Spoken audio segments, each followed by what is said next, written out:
everybody, it's Cheryl Sleboda from Muppin.com. Welcome back to Technique of the Week Season 2. I'm very excited to get started with the new season of Technique of the Week. If you haven't caught any of Season 1 of Technique of the Week, you can click right here and catch the entire playlist. There were 52 episodes in Season 1 of Technique of the Week, and this year I'm only going to do 13 episodes in this season, so I hope you are just as excited about learning new quilt techniques as I am.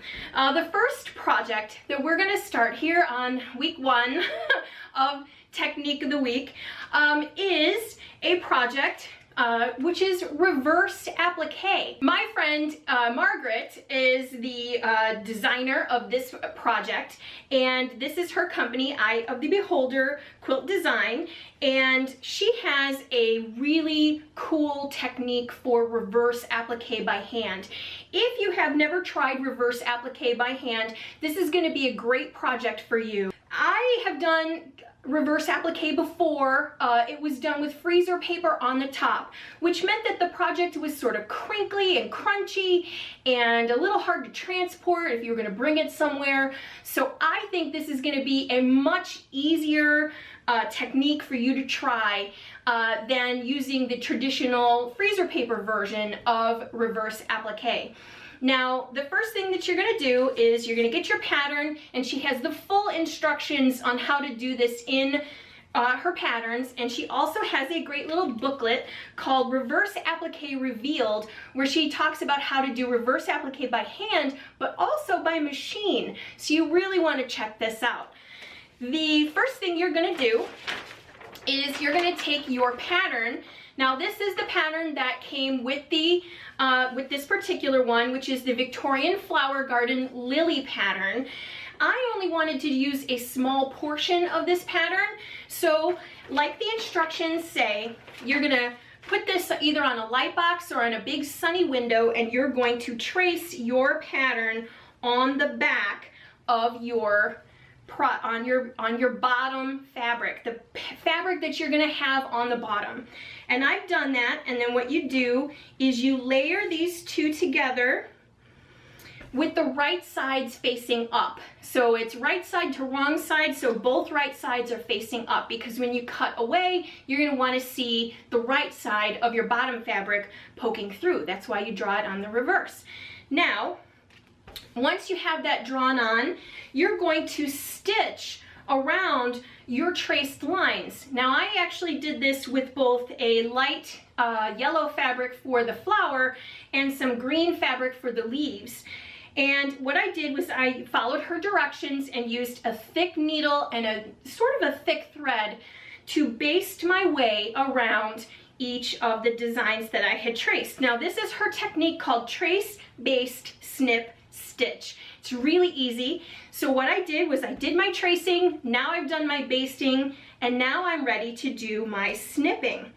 So you're going to take a pair of really sharp scissors, and I've got my little snippers here, and you're going to find a way to really get your scissors in between the two layers of fabric. You don't want to cut through both layers, you're going to just want to cut through the top layer only. So once I've made sure that I've separated the two, you can actually take your fingers and sort of pinch them so that you can get those two layers to separate, so you're not cutting your bottom layer out, and then you're just going to snip away leave about 1/4 of an inch so that you can turn it under. It's actually between 1/4 of an inch and 1/8 of an inch, and I'm going to snip all the way around. Now, like I said, Margaret's instructions are really great here. You're going to be able to follow her directions really easily. And what I like about this is so portable. You can take this anywhere. You're at the doctor's office, or you're you know, waiting in a line, or if you're waiting for your kids at the at the soccer practice. It's going to be a great project for you to try. So now I've gone ahead and cut that out, and you can see here that I've already cut out all of these sections for my yellow on my flower. So then you're going to take a matching thread to your top fabric. And I have already snipped my way around the edges here. So now I'm also going to have my scissors at the ready, because what you're going to do is you're going to snip your basting thread, and you're going to basically follow the holes where your basting thread is, and you're going to use those holes to determine where to turn under. So by using that thick needle and that thicker thread, it leaves little holes that you can use to follow along.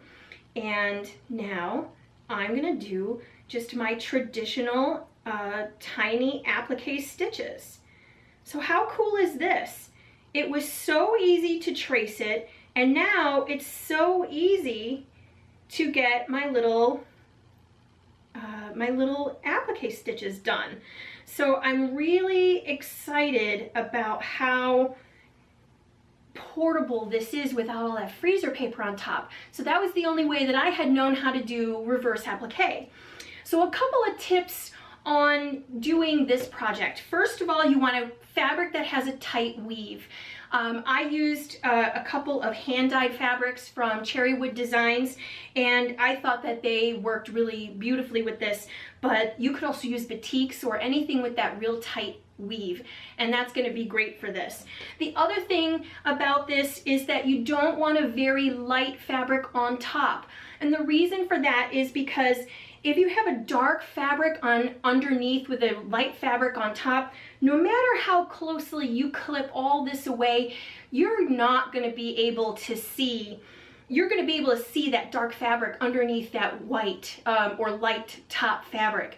And I actually made that mistake in a Baltimore album quilt that I'm working on, where I had a very dark purple fabric underneath a very white light top. And it really, I could still see the shadow of the previous fabric underneath it, no matter how closely I clipped it.